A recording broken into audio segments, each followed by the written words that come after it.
받으소서.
그리스도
귀한 찬양 너무 감사합니다. 우리 김 목사님은 찬양만 잘하시는 게 아니고 악기 연주만 잘하시는 게 아니고 교회 사역도 얼마나 잘하시는지 교회 살림 전반을 다 지금 책임져서 이끌어오고 계십니다. 계속 기도 많이 해주시고 또 격려해 주시길 바랍니다.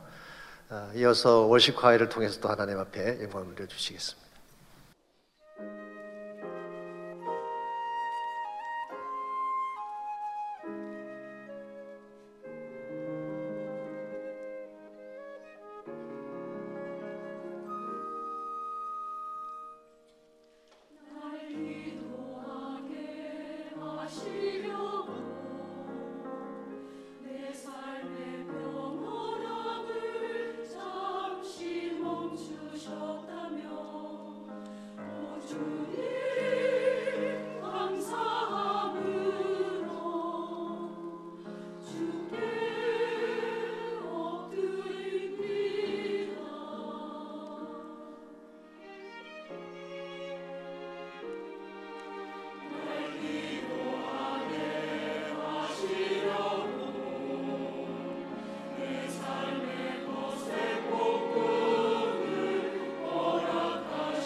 하나님 말씀 사무엘하 3장 6절에서 16절까지는 말씀을 다 함께 찾겠습니다.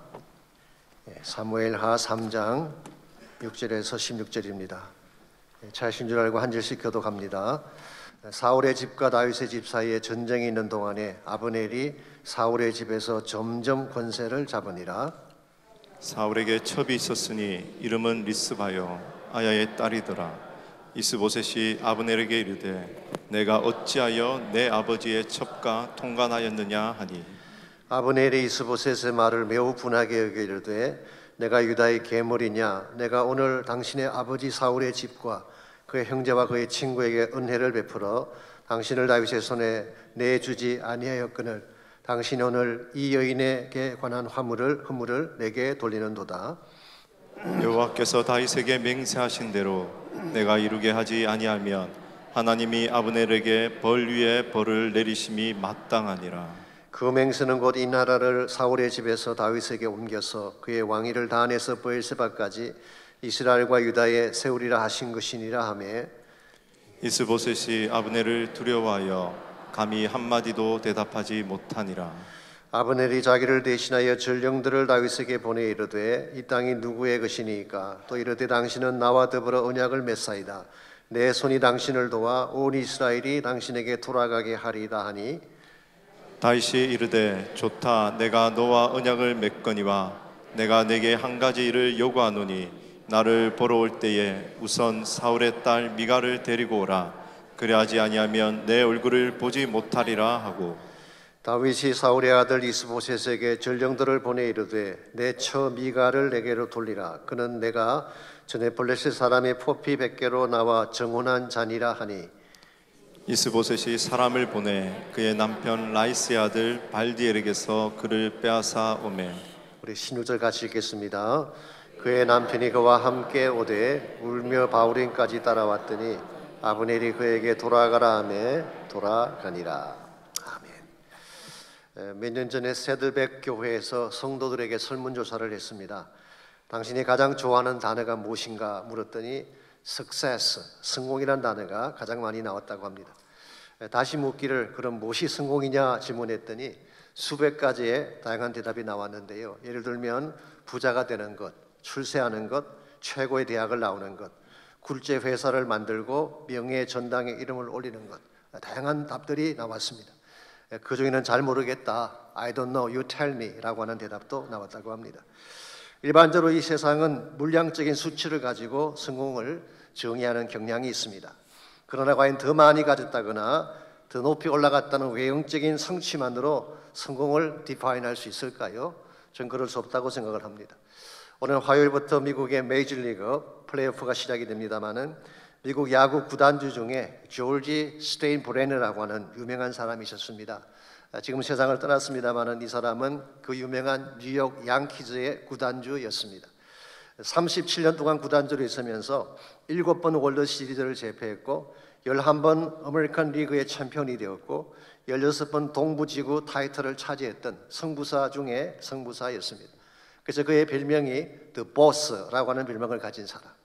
이 사람이 1973년도에 1천만 불에 샀던 양키즈를 16억 불짜리의 최고 명문 구단으로 만드는, 그래서 2010년도의 가치입니다. 지금은 70억 불이 넘는다고 합니다만은 입지적인 비즈니스맨이기도 했습니다. 누가 봐도 최고의 성공자라고 부를 수 있을 것입니다. 그럼에도 불구하고 이 사람이 2010년도에 심장마비로 세상을 떠나기 직전에 뭐라고 했는지 아십니까? 인생에서 가장 중요한 것은 숨을 쉬는 것이고 그 다음 이기는 것이라는 재미있는 말을 했습니다. 의미심장하지 않습니까? 아무리 많은 것을 소유해도 숨을 쉴 수 없다면 끝나는 것이죠. 돌아가시는 것이니까. 성공이라 자랑했던 모든 것들이 결국 내 숨이 멈추면 의미가 없게 되는 것입니다. 이런 면에서 매일 숨을 쉬며 살고 있는 여러분과 제가 스테인브레너보다 더 성공자인 줄 믿습니다. 여러분, 세상적인 기준, 외적인 기준만 가지고 절대로 성공을 결정할 수 없습니다. 성경 말씀은 참된 성공의 기준이 하나님임을 밝히고 있습니다. 하나님이 인정해 주셔야 성공이고 하나님 목적대로 살아야 성공인 것입니다. 왜냐하면 최후의 평가자가 하나님이시기 때문에 그렇습니다. 그래서 일찍이 인생의 모든 것을 가져보았던 솔로몬은 전도서 12장 13절에서 이렇게 말씀했습니다. 일의 결국을 다 들었으니 하나님을 경외하고 그의 명령들을 지킬지어다. 이것이 모든 사람의 본분이니라. 현대 영어 성경 번역을 봤더니 Respect and obey God, 하나님을 경외하고 순종해라. This is what the life is all about. 이것이 인생의 전부다. 그렇게 번역해 놓았어요. 참된 성공이라고 하는 것은 하나님을 경외하는 것입니다. 하나님 안에 들어와서 하나님의 기뻐하는 바른 그릇이 될 때에 참된 성공자가 되는 것입니다. 이와 같이 우리가 갖춰야 될 바른 마음의 그릇을 우리 사람 됨됨이, being이라고 표현할 수가 있습니다. 오늘 많은 사람들이 이 being은 되지 않는 가운데서 doing을 하려고 하다 보니까 문제가 생기는 것입니다. 하나님께 쓰임 받기를 정말 원한다면 하나님이 사용하실 만한 바른 being이 되는 것, 사람 됨됨이가 바로 되는 것이 어떤 업적보다 더 중요하고 소중하다는 것입니다. 그래서 오래전에 한경영 목사님이 하신 유명한 말씀이 있죠. 좋은 나무가 되십시오. 그러면 좋은 열매는 자연히 맺히게 될 것입니다. 오늘 많은 사람들이 좋은 열매를 원하면서도 바른 사람이 되지 않기 때문에 실제적으로는 열매를 맺지 못하는 것입니다. 이런 면에서 우리가 참된 차원의 성공자가 되기를 원한다면, 무엇보다 하나님 안에서 성공자가 되기를 원한다면 하나님께서 찾으시는 바른 됨됨이를 갖추어야 하는 것입니다. 그렇다면 하나님은 어떤 사람의 됨됨이를 찾고 계실까요? 오늘 본문에 보시게 되면 하나님이 찾으시는 바른 됨됨이가 무엇인가에 대한 좋은 이해가 오늘 본문에 소개가 되어 있습니다. 오늘 본문에는 두 사람이 등장하고 있죠. 한 사람은 아브넬이라는 사람이고 또 한 사람은 다윗이었습니다. 아브넬은 사울 왕과 사촌지간이었습니다. 또한 오랜 기간 동안 이스라엘의 군대의 사령관을 역임했기 때문에 권력의 기반을 많이 닦아둔 사람이라고 할 수가 있죠. 그런데 인간성은 그렇게 좋지 않았던 인물인 것 같습니다. 오늘 본문을 보시게 되면 그의 사람 됨됨이가 어떠한지를 확인해 볼 수가 있습니다. 6절입니다. 사울의 집과 다윗의 집 사이에 전쟁이 있는 동안에 아브넬이 사울의 집에서 점점 권세를 잡으니라. 지난주에 말씀을 드린 것처럼 다윗과 이스보셋 사이에 전쟁이 계속되었는데 그 과정에서 아브넬의 권세가 점점 커져갔음을 말하는 것입니다. 이렇게 되자 그가 해서는 안 될 일을 하나 저지르게 됩니다. 그것이 뭐냐고 하면 사울의 첩, 즉 왕의 후궁이죠. 이 후궁을 건드린 일을 행한 것입니다. 고대 사회에서 이것은 있을 수가 없는 것입니다. 신하가 왕의 후궁을 건드렸다고 하는 것은 반역을 의미하는 것이기 때문에 당연히 처형을 당해야 되는 것입니다. 그래서 7절을 보시면은 이스보셋이 이와 같은 아브넬의 모습을 책망을 하게 되죠. 너가 어찌하여 내 아버지의 첩과 통관하였느냐. 자, 이스보셋이 비록 연약한 왕이긴 하지만 그래도 왕이 이렇게 말을 하면 죄송해하는 신용이라도 해야 될 터인데 아브넬은 그렇지 않았습니다. 8절을 보시면은 오히려 분노하며 그에게 대들었습니다. 아브넬이 이스보셋의 말을 매우 분하게 여기르되 내가 유다의 계물이냐. 이 분하게라고 번역을 했지만 어떤 영어 성경은 furious, 경노했다 그렇게 번역을 했어요. 그는 엄청 화를 내면서 내가 유다의 계물이냐. 이 표현은 사실 시장 잡배들에게나 쓰는 막말입니다. 유다 사회에서 아시는 대로 개라고 하는 동물은 가장 경멸하고 더럽게 여기는 동물이었죠. 물론 요즘은 그렇지 않습니다. 요즘은 개를 가족같이 상전 모시도 모시는 시대이기 때문에 요즘은 해당이 안 되지만 고대 유대 사회에서는 그랬습니다. 아무리 일국의 왕이 연약하다고 할지라도 왕 앞에서 내가 유다의 개가 됩니까? 이건 욕이에요. 막말을 막 퍼부은 것입니다. 무리하게 짝이 없는 그런 행동을 하고 있습니다. 여기서 멈추지 않고 협박까지 합니다. 이제 내가 다윗의 편을 들어서 그에게 이스라엘을 넘겨주겠다고 협박을 했습니다. 아니 이스보셋을 내세워서 다윗을 대적할 때는 언제이고 수가 틀어진다고 이스보셋을 버리고 다윗에게로 가겠다고 하니 얼마나 얄팍하고 이중적인 모습입니까? 그래서 저는 그가 얼마나 큰 능력과 많은 권세를 소유한 자인지는 모르겠습니다만은 이런 인간성을 하나님이 기뻐하실 리가 없습니다. 이런 인간성을 가지고 이스라엘의 지도자가 되고 하나님께 쓰임받는 것은 있을 수가 없는 것입니다. 그래서 결국 22절 이하를 보시게 되면 아브넬은 요압의 손에 죽임을 당하고 비참하게 최후를 끝내는 것을 볼 수가 있습니다. 그 반면에 다윗은 이와 같이 인간답지 아니한 아브넬이지만 아브넬마저 그는 품습니다. 그리고 아브넬과 언약을 체결합니다. 뿐만 아니라 나중에 요압의 손에 죽임을 당했을 때에 다윗은 소리를 높여 울며 금식을 하고 그를 헤브론의 장사까지 지내주었습니다. 왜 그렇게 했을까요? 온 이스라엘의 빠른 회복과 평화를 위해서 그렇게 한 것입니다. 말씀드린 것처럼 다윗과 이스보셋 사이에 벌어진 내전이 2년 이상 계속이 됐는데요. 그동안 동족 간에 흘린 피가 얼마나 많았겠습니까? 그러므로 하루도 빨리 전쟁을 끝내는 것이 민족을 살리는 길임을 알았기 때문에 다윗은 아브넬을 받아준 것입니다. 우린 여기서 다윗의 통 큰 마음을 읽어볼 수가 있습니다. 자신의 개인적인 감정이나 이해관계보다도 민족 회복이라는 더 큰 그림을 보았고 하나님의 뜻이라고 하는 더 큰 비전을 보았기 때문에 이 모든 것을 수용하고 품어준 것입니다. 이와 같은 것이 다윗의 인간 됨됨이라고 할 수가 있고 하나님은 이 사실을 기뻐하셨고 그 결과 우리가 이미 알고 있는 것처럼 다윗에게 단에서 브엘세바까지 온 이스라엘 지경을 넘겨서 왕이 되게 한 것입니다. 여러분, 이와 같은 것이 하나님 안에서 성공하는 자의 모습이라고 할 수가 있습니다. 하나님 인간이 가진 능력이나 재능에 감동받지 않습니다. 우리가 가진 것이 아무리 크다고 한들 하나님의 능력에 비할 수가 있겠습니까? 그러므로 하나님이 관심 갖는 것은 바른 마음이에요. 바른 사람 됨됨이에 관심을 갖고 있습니다. 우리가 바른 영성을 가지고 바른 인성을 가지고 하나님이 원하시는 바른 비잉이 되면 하나님 우리를 통해 하나님 사이의 일을 행해 주시는 것입니다. 이런 면에서 오늘 우리가 가진 재능이나 기술보다 더 앞서야 될 것이 사람 됨됨이다, 그렇게 말할 수가 있습니다. 여러분과 제가 이미 알고 있는 것처럼 우리가 사는 이 시대는 하이테크의 시대입니다. 모든 것이 기계화되고 디지털화 되어졌죠. 그러다 보니까 삶이 참 편리해진 것은 사실입니다. 전화기 한 대만 가지면 온 세계를 손바닥에 넣고 볼 수 있는 시대가 오지 않았습니까? 식당에 가면요, 주문도 로봇가 받고 가정에서는 청소도 로봇이 해주고 심지어 한국에는 커피도 로봇이 내려다가 갖다 준다고 합니다. 참 편리하고 빠른 그런 시대가 왔습니다.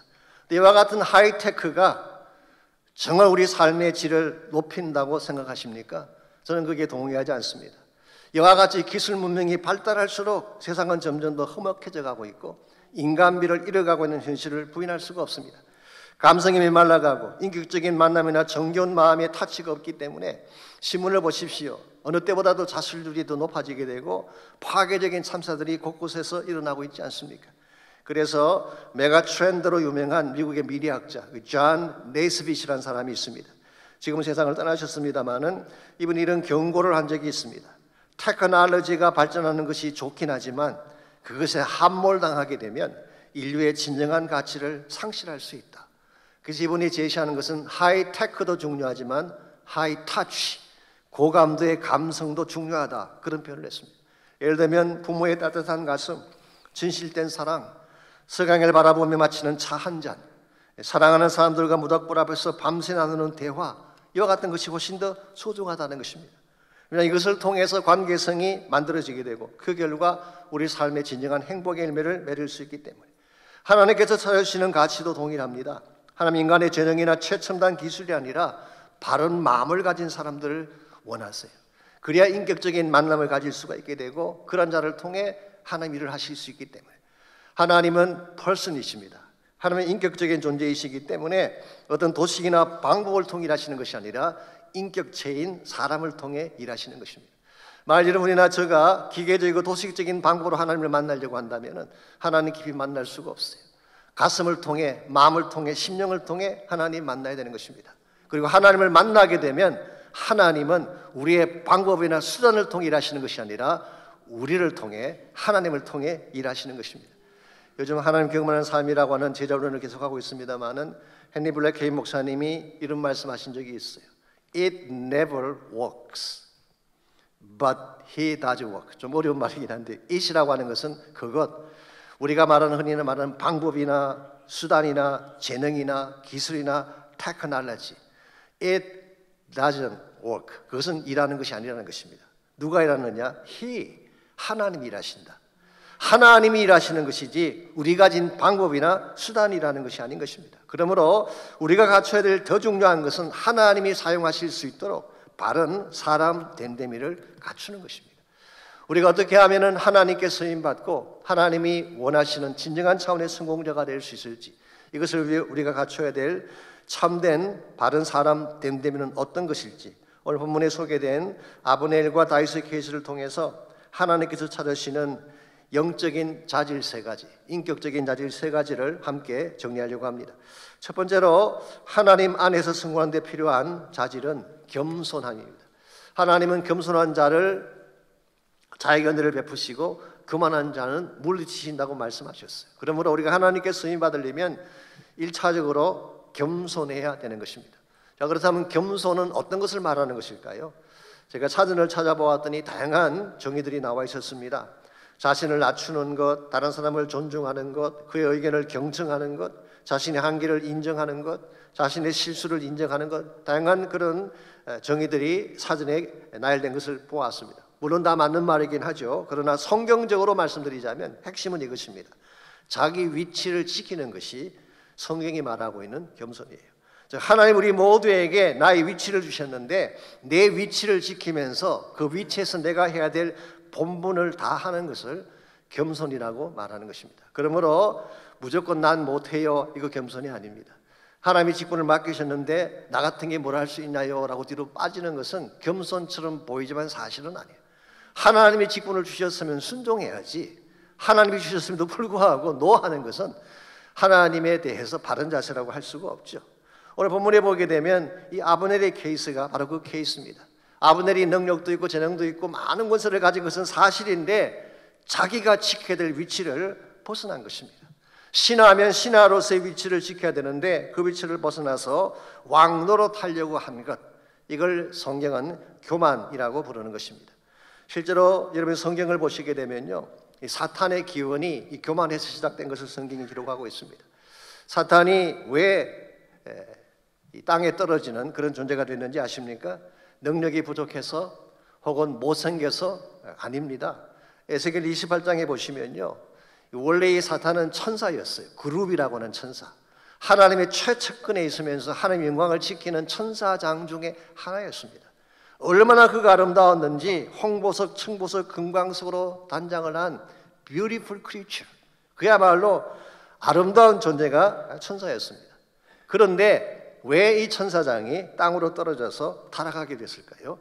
하나님 위치까지 높아지려고 시도했기 때문에. 이게 교만이에요. 이사야 14장 12절에서 14절은 이 사실을 더 자세하게 묘사해주고 있습니다. 너 아침의 아들 계명성이여, 어찌 그리 하늘에서 떨어졌으며 내 열국을 덮은 자여 어찌 그리 땅에 찍혔는고, 내가 내 마음에 이르기를 내가 하늘에 올라 하나님의 뭇별 위에 내 자리를 높이리라. 내가 북극 지폐의 산 위에 앉으리라. 가장 높은 구름에 올라가 지극히 높으니, 지극히 높으니라는 것은 하나님을 말하는 것입니다. 지극히 높으니와 같아지리라 하는도다. 여기에 계명성이라는 단어가 나오죠.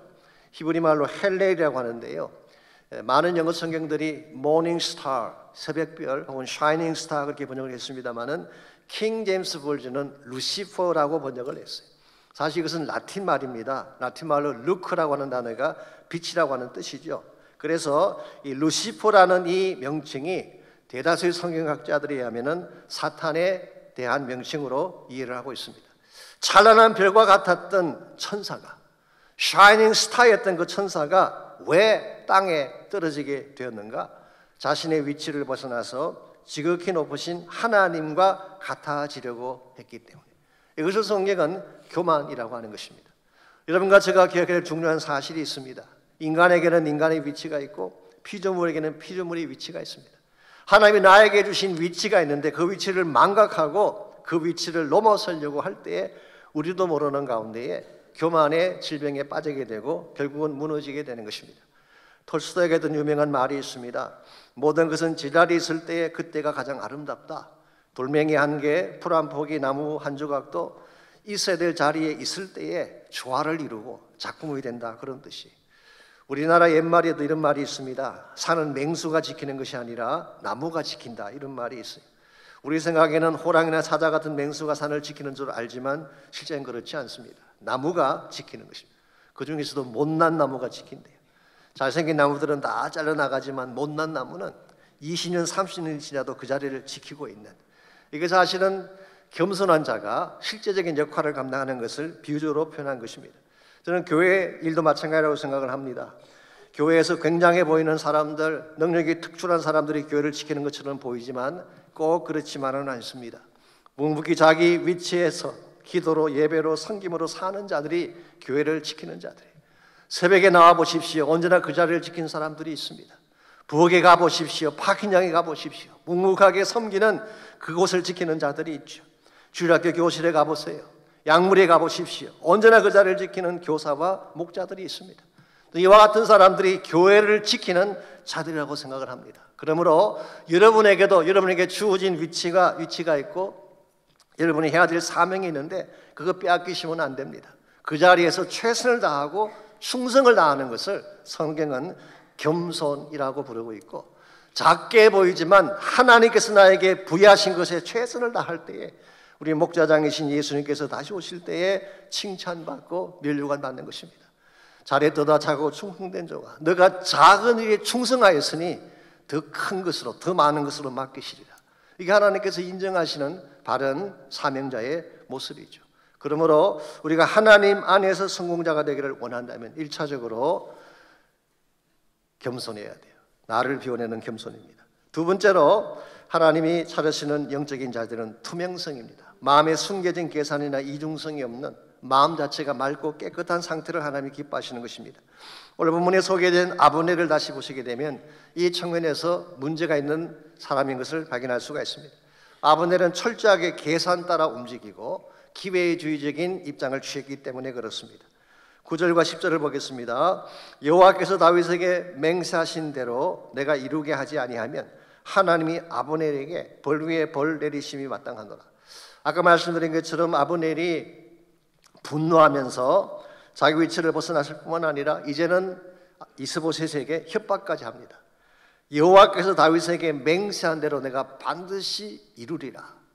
여기서 여호와께서 다윗에게 맹세한 것이 구체적으로 뭘 말하는 것일까요? 그 다음 드린 10절에 보게 되면 그 내용이 나와 있죠.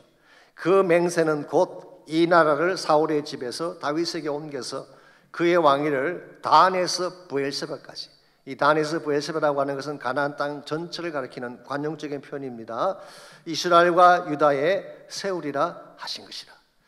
자, 아브넬은 처음부터 이 사실을 알고 있었던 것 같습니다. 하나님이 사울의 집으로부터 다윗의 집으로 왕권을 옮기게 되고 장차 다윗이 단에서 브엘세바까지 온 이스라엘을 다스려야 될 왕이 된다는 것, 이게 하나님의 뜻이요 계획인 것을 알았습니다. 그랬으면 어떻게 하는 것이 정상일까요? 그랬으면 처음부터 이스보셋을 세우지 않았어야지. 하나님의 뜻이 자명하다면 이스보셋을 세워서 전쟁을 일으키면 안 되는 거죠. 그런데 아브넬이 이 모든 것을 알면서도 이스보셋을 세워서 내전을 일어나게 했습니다. 그 이유는 한 가지입니다. 자기 마음속에 있는 욕망 때문에. 겉으로는 이스보셋을 왕으로 세우는 것처럼 이야기했지만 실제는 자신의 권세를 잡고 자신의 욕망을 성취하기 위해서. 이와 같은 것이 건강한 마음의 자세가 아니라는 것입니다. 자, 이렇게 해서 이스보셋과 함께 전쟁을 일으켰으면 이제는 끝까지 가야지. 오늘 본문에 보시게 되면 다윗에게 이제 전세가 기울어지게 되자 이제는 하나님의 뜻을 빙자해서 그 맹세를 이루겠다, 즉 다윗을 돕겠다, 그렇게 나오고 있습니다. 이 상태에서 우리가 알 수 있는 게 뭔가요? 참 기회주의적이죠. 상황 봐서 나에게 유리하면 이쪽을 택하고 불리하면 저쪽을 택하는, 이것이 전형적인 기회주의적 모습이라고 할 수가 있습니다. 아브넬의 마음속에는 처음부터 투명함이 없었어요. 온갖 욕심과 탐욕과 거짓이 꽉 차 있었기 때문에 자신의 이익을 추구하는 계산이 그의 마음속에 꽉 차 있었기 때문에 이와 같은 자기의 속내를 감추고 마치 다윗을 위하는 것처럼, 하나님을 위하는 것처럼 위장했지만 실제 그 마음 중심에는 하나님이 기뻐하지 않는 악한 것들이 많이 존재했던 것입니다. 오늘 여러분과 제가 조심해야 될 것이 여기 있습니다. 우리 마음속에도 우리는 인식하지 못할지 모르지만 욕망도 있고 야망도 있고 하나님이 기뻐하지 않는 찌꺼기도 존재할 가능성이 있기 때문에 우리가 하나님을 위해서 일을 한다고 하지만 사실은 우리의 어젠다를 위해 일할 때가 많지 않았습니까? 사람들의 박수에 연연하지 않는다, 주님 한 번 바라보고 일한다, 그렇게 말은 하지만 실제로 상황이 주어지게 되면 사람들이 박수 한 번 해주면 섭섭해하고 시험에 드는 케이스가 있잖아요. 그러므로 우리 마음속에 있는 탐욕을 다 비워낼 때, 내 안에 있는 나의 어젠다를 다 비워낼 때, 오직 하나님이 인정하실 만한 순수한 마음으로 돌아갈 때에 그때 하나님께서 우리 인생을 높이 들어 사용해 주시고 주의 영광의 도구가 되게 하신다는 것입니다. 제가 이번 주에 모 신문사에 칼럼을 써서 보내는 일이 있어서 글을 쓰는 중에 18세기 영국을 이끌었던 위대한 두 사람에 대한 이야기를 잠깐 소개를 했습니다. 존 웨슬리와 조지 위필드라고 하는 두 사람에 대한 이야기입니다. 이 두 사람은 다 옥스포드 대학 출신이고 둘 다 홀리 클럽을 만들었죠. 그리고 둘 다 메토디스트 운동을 주도했던 위대한 인물들, 18세기 영국의 부흥을 주도했던 아주 강력한 프리처 중에 한 사람들이었습니다. 그런데 두 사람 사이에 신학적인 견해 차이가 있었어요. 한 사람은 알미니안주의를 따르고 또 한 사람은 켈빈을 따르는 신학적인 견해 차이가 있어서 갈등이 일어나게 됐습니다. 그때 그냥 계속 갈등하게 되면 문제가 생기는 거죠. 그런데 조지 위필드는 이 모든 것을 다 내려놓고 영국을 떠나기로 결정을 하고 그 당시 신대륙이었던 미국으로 건너오게 됩니다. 그가 영국을 떠날 때 했던 유명한 말이 있습니다. 조지 위필드는 무대에서 사라지고 오직 예수 그리스도의 이름만 창대케 될지어다. 이걸 선포하고 그는 다 내려놓고 신대륙으로 왔어요. 그때 하나님이 그를 어떻게 사용해 주셨는지 아십니까? 마침 그때가 미국의 제1차 영적 대각성 운동이 일어날 때였어요. 원래 1차 영적 대각성 운동은 이 조나단 에드워드라고 하는 사람이 일으킨 운동인데요. 이 운동에 조지 위필드가 동참하게 되면서 정말 영혼의 불길 같은 복음 운동이 남부 지역에 일어나기 시작했어요. 수많은 교회들이 하나님께로 돌아오고 회개하고 수많은 자들이 크리스찬이 되어져. 오늘날 남부 지역의 감리교와 침례 교단이 부흥하게 된 근본적인 계기가 여기 있다라고 역사가들은 평가를 하고 있습니다. 나의 것을 내려놓으면 망할 줄 알지만 아닙니다. 하나님이 그것으로 채워주는 거예요. 나의 야망을 뿌어내면 망할 것 같지만 아닙니다. 하나님 비전을 포기되는 거예요. 내 생각을 비워내야 하나님의 지혜가 깨달아지고 내가 추구하던 세상적 성공주의를 내려놓아야지 하나님이 인정하시는 진정한 성공자가 되는 것입니다. 이런 면에서 우리는 움켜잡으려고 하고 나의 것을 성취해야만 성공을 해야 할지 모르지만 사실은 반대입니다. 나를 비워낼 때 하나님 일하기 시작하고 하나님 일하시게 되면 진정한 차원의 성공이 하나님을 통해 이루어지게 되는 것입니다. 이런 면에서 여러분과 제가 세상적인 성공자가 아니라 하나님 안에서 성공자가 되려면 1차적으로는 겸손한 마음 필요합니다. 두 번째는 투명한 마음, 나의 모든 어젠다를 비워낸 깨끗한 마음이 필요합니다. 세 번째로 우리가 하나님 안에서 성공하려면 신실함이 있어야 돼요. 신실함이라고 하는 것은 변질되지 않는 것, 변하지 않는 것을 신실함이라고 표현하고 있습니다. 오늘 본문에 소개된 다윗의 케이스를 보게 되면 신실함이 무엇인가를 극명하게 확인해 볼 수가 있습니다. 13절입니다. 13절을 보시면은 다윗이 이르되 좋다 내가 너와 언약을 맺으리와. 즉 아브넬이 찾아와서 언약을 맺자고 제안을 했을 때에 다윗은 그것을 억셉트합니다. 왜 그랬을까요? 말씀드린 것처럼 민족을 빨리 화합시키기 위해서, 더 이상 피를 흘리지 않게 하기 위해서 아브넬이 제안하는 언약을 받아들인 것입니다. 근데 한 가지 조건을 걸었어요. 내가 너에게 한 가지 일을 요구하노니 나를 보러 올 때에 우선 사울의 딸 미가를 데리고 오라. 그리하지 아니하면 내 얼굴을 보지 못하리라. 지금 굉장히 중요한 시점이죠. 민족이 하나가 되어지고 하나가 되어지면 이제 다윗이 왕위에 오르게 되는 황금기가 시작될 바로 그 시점인데, 이 중요한 시점에서 다윗이 요구한 한 가지 조건, 그게 뭔가요? 미갈을 데려오라는 것입니다. 미갈이 누구인가요? 사울의 딸이었죠. 사울의 딸이었고 동시에 다윗의 첫 번째 아내였습니다. 그런데 이 미갈은 나중에 사울에 의해서 다른 남자에게 시집을 가게 되죠. 이게 다른 남자에게 시집간 여자예요. 더구나 지금 사울의 집안이 망했잖아요. 몰락한 집안의 딸입니다. 가진 것이 아무것도 없는 상태예요. 여기에다가 10년 이상의 세월이 흘러갔으니까 예전에 미모가 다 없어졌다고 봐야 할 것입니다.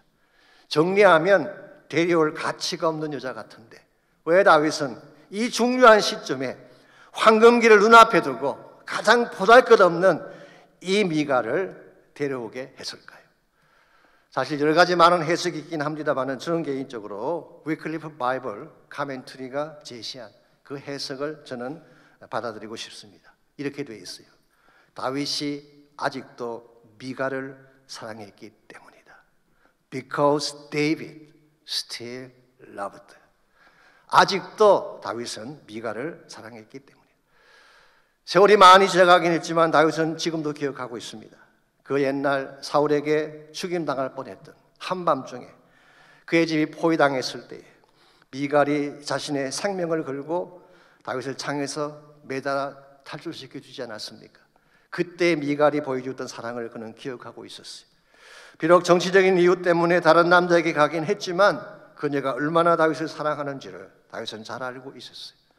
무엇보다 14절 말씀 보시면은 미갈은 블레셋 사람의 포피 100개를 지불하고 정혼한 사람이라고 밝히고 있습니다. 정식으로 언약을 체결하고 데려왔던 나의 와이프라는 이야기입니다. 그래서 14절을 자세히 보시면 재미있는 표현이 나오죠.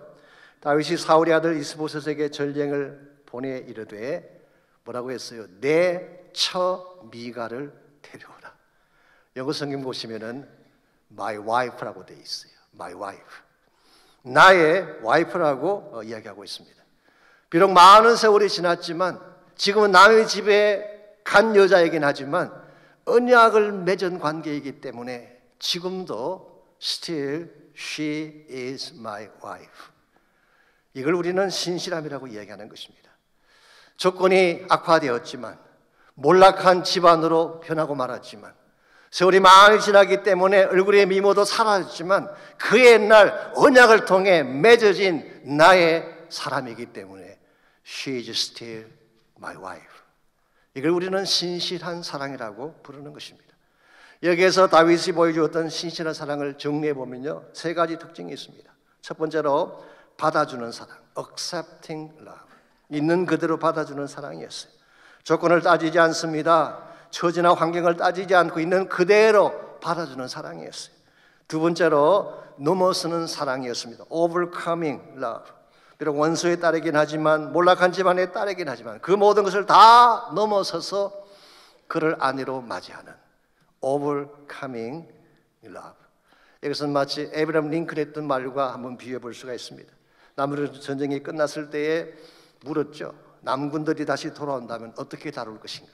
그때 링컨이 했던 유명한 말이 있잖아요. I will treat them as if they never left us. 나는 그들이 다시 돌아온다면 마치 그들이 단 한 번도 우리를 떠나가지 않았던 사람들인 것처럼 받아들이겠다고 이야기했어요. 이것은 본문에 기록된 미가를 향한 다윗의 사랑입니다. 세 번째로 변치 않는 사랑, unchanging love입니다. 한 번 맺은 사랑은 절대로 변할 수가 없다. 세월이 흘러가더라도 몰골로 변할지라도 끝까지 책임지고 변치 않게 나가는 사랑, 이 unchanging love. 여러분, 이와 같은 사랑을 행할 자가 과연 얼마나 될까요? 있는 그대로 받아주고 accepting, 모든 난관을 넘어서는 overcoming, 그리고 아무리 시간이 많이 변해도 unchanging하는, 변치 않는 사랑. 이런 사랑을 할 수 있는 유일한 분은 하나님 한 분밖에 없습니다. 사실 오늘 본문의 다윗은 어떤 면에서 예표적인 인물이라고 부를 수가 있어요. 다윗이 물론 훌륭한 면도 있지만 사실 궁극적으로는 다윗의 후손으로 오실 예수 그리스도가 여러분과 저를 이와 같이 다룰 것을 예표적으로 보여주신 것입니다. 우리 모두는 미갈보다도 더 초라한 존재들이었어요. 몰락한 집안의 출신입니다. 죄 가운데 살아왔던 사람이에요. 어디를 봐도 흠모할 바가 전혀 보이지 않는 버려야 마땅한 존재였는데 하나님 우리를 있는 그대로 받아주셨어요. 예수님을 통해 우리 마음을 정결하게 하시고 심지어 우리의 신분까지 회복시켜 주셔서 하나님의 자녀가 되게 하신 것. 이게 성경이 기록하고 있는 하나님의 신실한 사랑입니다. 여러분, 이와 같은 사랑을 경험해 보신 적이 있나요? 여러분과 제가 이 사랑을 경험하게 될 때까지 우리는 진정한 차원에서 사랑을 실천할 수가 없습니다. 하나님이 나를 얼마나 사랑하셨는지, 어떻게 사랑하는지를 정확히 아는 자만이 나도 다른 사람을 그렇게 사랑할 수 있게 되는 것입니다. 오늘 여러분과 제가 이 세상 가운데서 빛이 되고 소금이 되고 이 세상 사람들에게 복음의 감화력을 심어주기를 원한다면 바로 하나님이 나를 사랑하신 이 사랑을 그들에게 실천하며 보여줄 때에 그때 그들이 하나님을 알게 되고 복음을 깨닫게 되고 하나님 앞으로 돌아오는 역사가 일어나게 되는 것입니다. 브라질에서 오랫동안 사역하셨던 선교사님 중에 덕 밀랜드라고 하는 선교사님이 계십니다. 그 선교사님 네 분은 브라질 밀림 한가운데로 들어가셔서 홀리오라는 인디안 촌에 가서 복음을 전했습니다. 그들이 처음 그곳에 들어갔을 때 홀리오 인디안들은 이 선교사 네 분을 백인이라고 불렀어요. 사실 그것은 좋은 명칭이 아닙니다. 왜냐하면 지난날 백인들이 그 마을에 들어와서 원주민들을 약탈하고 악한 일을 많이 자행했기 때문에 그러므로 백인이라고 부른 것은 사실 좋은 의미가 아니었어요. 그럼에도 불구하고 이 부부는 그 사람들의 언어를 배우고 그들의 아픔과 상처를 치료해주며 전심을 다해 섬기는 일을 했어요. 그랬더니 그들이 선교사 내외를 착한 백인, 선한 백인이라고 부르기 시작했어요. 백인은 백인인데 착한 사람들이다 그런 뜻이죠. 그런데 하루는 이 밀랜드 선교사님이 다리에 심한 상처를 입은 한 소년을 보게 됐습니다. 다리에서 피가 흘러내리는데 얼마나 많이 흘렀는지, 발과 온몸이 피범벅이 된 그런 아이, 더구나 온몸에 오물이 덮여 있어서 냄새가 진동하는 그런 아이인데, 이 아이를 선교사 내외가 집으로 데려와서 깨끗하게 닦아주고 그 더러운 발을 씻겨주기 시작을 했어요. 이것을 목격한 원주민 중 한 사람이 마을로 뛰어들어가서 소리를 외쳤습니다. 우리는 지금까지 그 어떤 백인도 우리 인디안의 발을 씻겨주었다는 말을 들어본 적이 없다. 이 사람이야말로 하나님이 우리에게 보내준 사람이 틀림없다. 그래서 그때부터 이 선교사 내외를 하나님의 사람이라고 부르기 시작했어요. 그러므로 하나님의 사람이 가는데 누가 감히 노하겠어요? 복음이 전파될 수밖에 없고 온 마을이 복음화될 수밖에 없는 아름다운 스토리가 있습니다. 여러분들은 어떤 사람으로 불려주기를 원하세요? 코리안으로? 아니면 착한 코리안으로? 물론 그것도 필요하긴 하지만 우리 모두가 참 불려줘야 될 바른 명칭이 하나 있다면 하나님의 사람으로 불려지는 것입니다. 하나님을 닮은 사람, 예수님 마음을 닮은 사람, 하나님의 성품을 소유한 사람으로 불려질 수만 있다면, 우리 가진 것이 좀 부족하고 능력이 좀 모자라도 우리는 하나님 영광 위에 쓰임받을 수가 있습니다. 세상 사람들은 세상적인 성공을 추구하지만 그 성공의 열매는 남길 것이 아무것도 없습니다. 그러나 여러분과 저는 하나님의 영광을 추구하고 하나님 나라의 성공을 추구하는 것이기 때문에 인생을 다 산 후에 남길 열매가 있기 마련이고 주 앞에 갔을 때에 진정한 차원의 상급을 받게 되는 것입니다. 그러므로 우리가 기도할 제목은 이것입니다. 내 안에는 선한 것이 없습니다. 우리 모두의 마음속에는 처음부터 선한 것이 없었어요. 악하고 누추하고 더럽고 죄악된 것이 우리의 심령이었는데 예수 그리스도의 보혈로 내 마음을 깨끗하게 씻겨내어 주시고 내 안에 그리스도로 가득 찬 마음이 되게 해주십시오. 내가 예수님 마음 담기를 소원합니다. 주님 마음을 나에게 부어주십시오. 그래서 내 심령이 성령으로 변화되어지고 그리스도 닮은 마음이 되어져서 가는 곳곳마다 사랑을 전파하고 복음을 전파하고 하나님 나라를 전파하며 살 수 있도록 힘을 달라고 기도하시기를 바랍니다. 오소서 주님, 나의 마음은 선한 것 하나 없습니다. 그러나 내 모든 것 주께 드립니다. 사랑으로 안으시고 날 새롭게 하소서. 주님 마음 내게 주소서. 내 아버지 주님 마음 내게 주소서. 나를 향하신 주님의 뜻이 이루어지도록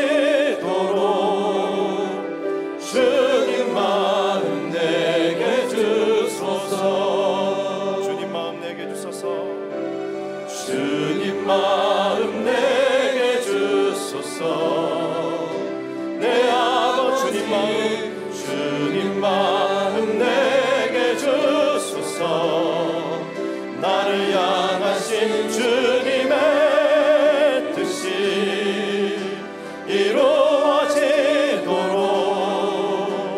주님 마음 내게 주소서. 네, 우리 다시 한번 다 일어나셔서 우리 찬양 함께하고 마치도록 하겠습니다. 보소서 주님, 나의 마음은 선한 것 하나 없습니다.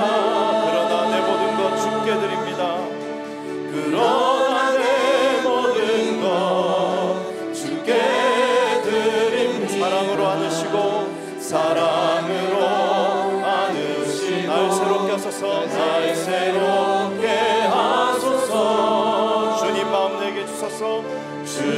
주님 마음 내게 주소서.